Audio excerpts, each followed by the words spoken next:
मैंने क्या करा था इनका? जो ये कह रहे थे भाई ये मीडिया पे बहुत वायरल है, इसको खदेड़ दो। अरे एक चिल्ला रहा वहां से गोली मार दो। ये समय आ गया है बोलने वालों को आप गोली मार दोगे। बस अगर मैं कह रहा हूं ना, अगर मैं पगड़ी बांधे होता तो ये गोली भी मार देते मुझे।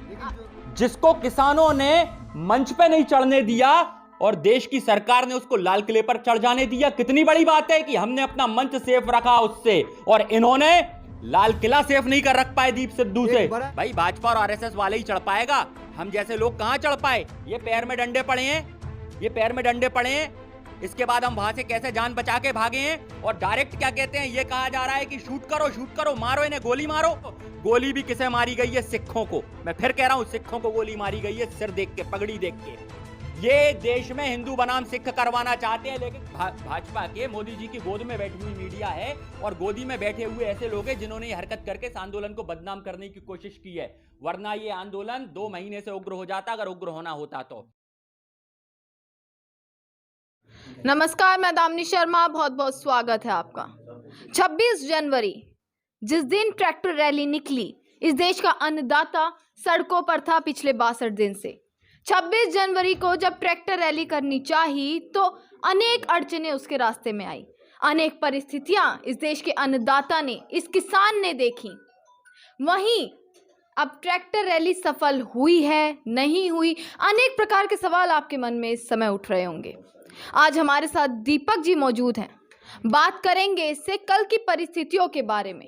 सर, कल आप पूरे टाइम किसानों के समर्थन में ट्रैक्टर रैली में शामिल थे, आपने अलग अलग परिस्थितियां देखी, पुलिस का रवैया देखा, थोड़ा विवरण आप कल का कीजिए। ये सरकार इस आंदोलन को कमजोर करने के लिए कुछ ना कुछ गलत हरकत करेगी, वो आपको साफ दिख गया कि उन्होंने वो कर दिया जो उन्हें करना था। सरकार ने अपनी मंशाएं स्पष्ट कर दी, इस आंदोलन में दिखा दिया कि बर्बरता कैसे बरपाई जाती है, कैसे आंदोलनों को कमजोर किया जाता है। आज ट्रैक्टर रैली 100% सफल रही है। आपको बता दें, 3 लाख ट्रैक्टर, जो हमारा अनुमान था 3 लाख ट्रैक्टर आए, 3 लाख ट्रैक्टरों पे और ट्रॉलियां भी लगी थी उसके अंदर। जब हम आकलन करेंगे आप, तो 20 लोग प्रति ट्रैक्टर पे होंगे। 60 लाख लोग थे। लाल किले पर कितने लोग गए? लाल किले पर सिर्फ लोग पहुंचे 3000 लोग। 3000 लोग, जो 100% का 0.05% निकलता है। मतलब 99,000 लोग पहुंचे या 3 लोग पहुंचे, लेकिन जो काम किया उसकी निंदा करेंगे कि नहीं करेंगे आप? देखिए, ये निंदा तो बीजेपी को करनी चाहिए क्योंकि उनके लोग पहुंचे थे वहां पे। अच्छा।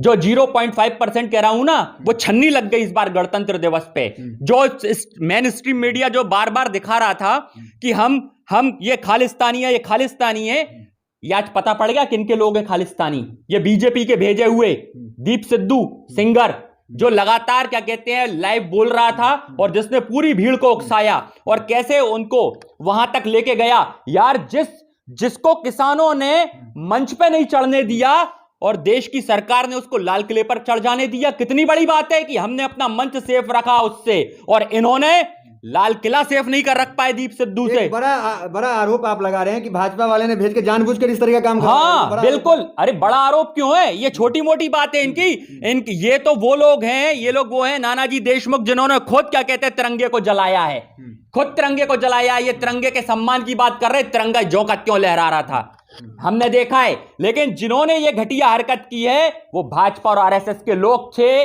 मैं बार बार कह रहा हूं, आपके पास आप बात कर रहे हैं, सनी देओल ने साफ कर दिया, क्योंकि लगातार सनी देओल के साथ उनकी तस्वीरें, उनके परिवार वालों के साथ उनकी तस्वीरें, लेकिन सनी देओल ने कहा कि मेरे परिवार से कोई लेना देना नहीं है उनका। सनी देओल ने कब कहा ये ट्वीट? ये थोड़ी देर 2 घंटे पहले, 3 घंटे पहले आई है ट्वीट। इससे पहले तो नहीं कहा ना? इससे पहले तो साथ में थे ना? तो इंटरव्यू में भाई बताते थे।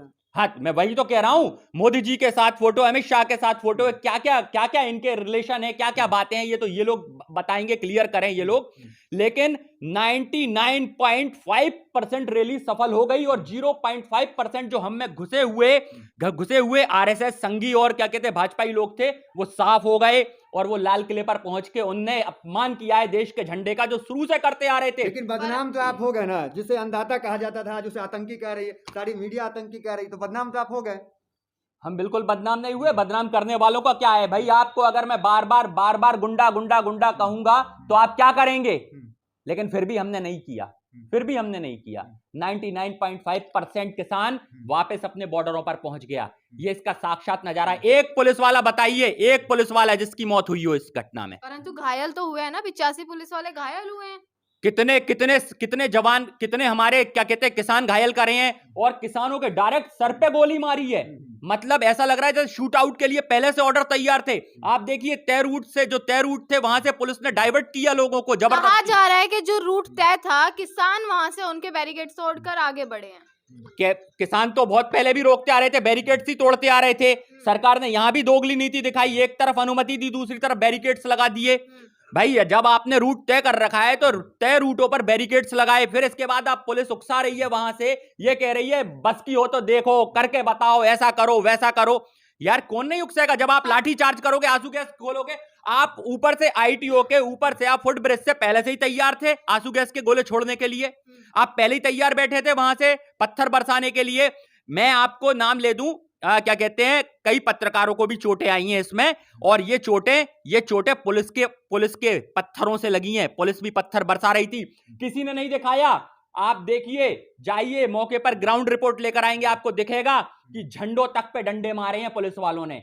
और ये कौन लोग थे? ये आरएसएस के गुंडे होंगे 100%, क्योंकि पुलिस ऐसा काम नहीं कर सकती। आप क्या कह रहे हैं, पुलिस के बेस में आरएसएस के गुंडे? बिल्कुल पुलिस के बेस में आरएसएस के गुंडे थे जिन्होंने इस आंदोलन को बदनाम किया है। मैं बार बार कह रहा हूं, ये सरकार आरएसएस परस्त है, भाजपा परस्त है। ये देश की सरकार नहीं है, सिर्फ चुनिंदा लोगों की सरकार है। पुलिस तो हाथ तक नहीं उठाई, पुलिस तो डंडा किसी चीज का इस्तेमाल नहीं किया, तब तो आप लाल किला तक घुस गए। अरे भाई वही तो हम भी पूछना चाह रहे हैं कि लाल किले पर कैसे घुस गए, किसने घुसवाया लाल किले पर दीप सिद्धू को?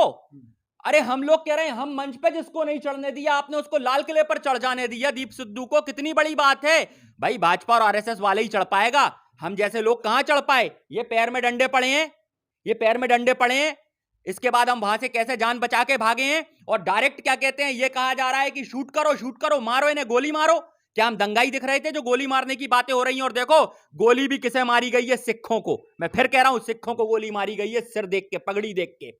ये देश में हिंदू बनाम सिख करवाना चाहते हैं, लेकिन सिख भाइयों का बड़ा दिल है कि आज 99.5% रैली सफल कर अपनी अपनी जगह पर पहुंच गए। और रैली शांति प्रिय तरीके से, जो परेड थी वो शांति प्रिय निपटी है। और जो इसमें हिंसा फैली है वो आरएसएस और भाजपाइयों का काम है, जो पहले से ही दंगाई रहे हैं। भारत जलाओ पार्टी रही है, जो शुरू से दंगाई पार्टी रही है, उसने अपना चेहरा ओपन कर दिया इस समय। आपने गलती बताई आरएसएस की या भाजपा की, चलो 99% हमने मान लिया उनकी, परंतु किसानों की तरफ से भी शायद 1% गलती हुई है, जिस प्रकार से बैरिकेडिंग तोड़ी गई। सरकार की कोई जिम्मेदारी नहीं है क्या? सरकार ने कोई जिम्मेदारी नहीं ले रखी क्या देश की? सरकार तो 4 दिन पहले कह चुकी थी कि हम जिम्मेदारी नहीं लेंगे कोई भी घटना। तो फिर छोड़ दो देश चलाना, हम जिम्मेदारी ले रहे हैं, देश की जिम्मेदारी छोड़ दो आप, हम देश चलाएंगे। क्यों जिम्मेदारी लेकर रखी है प्रधानमंत्री ने, प्रधानमंत्री पद की, गृह मंत्री ने गृह मंत्री की? जब आप पुलिस के पाले में गए थे तो पुलिस किसके इशारों पे थी? अमित शाह के। और आरएसएस के गुंडे कैसे घुसे पुलिस की वर्दियों में, जिन्होंने क्या कहते हैं बर्बरता से औरतों पर तक पे डंडे बरसाए। अभी तो सही आंकड़े नहीं आए, मैं आपको बता रहा हूं, अभी सही आंकड़े आना बाकी है। कितने लोग शहीद हुए अभी हमें नहीं पता। लेकिन ऑस्ट्रेलिया से आया हुआ लड़का जिसकी 1 साल पहले शादी हुई थी, उसके सिर में गोली मार दी आपने। ये होगा क्या देश में? ये लोकतंत्र है क्या कि आप तय रूट बताते उस पर बैरिकेड्स लगा देते हैं? ये भाजपा वाले ये चाल चलेंगे? आरएसएस वाले ये हरकत करेंगे? आप इतनी बड़ी बड़ी बातें कर रहे हैं, फिर जो मेन स्ट्रीम मीडिया वो कहां दिखा पा रही है? वो तो सीधा इल्जाम आप पे थोप रही है। देखिए, मेन स्ट्रीम मीडिया शुरू से जो बात चला रही थी, खालिस्तानी, वो उनने सिद्ध भी करवा के बता दिया, वो उनने सिद्ध भी करवा के बताया ना। तो जो मीडिया है वो भाजपा की एजेंट है ना, वो भी तभी तो कहते आ रहे हैं गोदी मीडिया। भाजपा के मोदी जी की गोद में बैठी हुई मीडिया है, और गोदी में बैठे हुए ऐसे लोग हैं जिन्होंने ये हरकत करके इस आंदोलन को बदनाम करने की कोशिश की है। वरना ये आंदोलन 2 महीने से उग्र हो जाता, अगर उग्र होना होता तो। लेकिन 2 महीने से हम लोगों ने धैर्य बना के रखा, और लोग 26 जनवरी का इंतजार कर रहे थे आरएसएस वाले। पत्रकार राजदीप भी वहां गए, आप उनको भी खदेड़ दिए। ये तरीका, अगर आप मीडिया को खदेड़ देंगे तो आप जो भाजपा का सपोर्ट करेगा, और जो मीडिया मार्केटिंग एजेंसी बनेगा, जो दलाल बनेगा, जो देश हित में काम नहीं करेगा, हम सबको खदेड़ेंगे। क्योंकि देश हमारे लिए सर्वोपरि है, देश हमारे लिए पहले है। हमारे लिए धर्म, जात और ये सब चीजें पहले नहीं आती, देश पहले आता। अगर देश की आर्थिक समृद्धि होगी तो हम देश के साथ हैं। देश में तोड़फोड़ हमने नहीं करी। और जो बसों का दिखा रहे हैं, ये बसें इन्होंने लगाई थी, ये बसें इन्होंने लगाई थी, और कितने ट्रैक्टरों का नुकसान करा है, उसकी हर्जाना कौन भरेगा?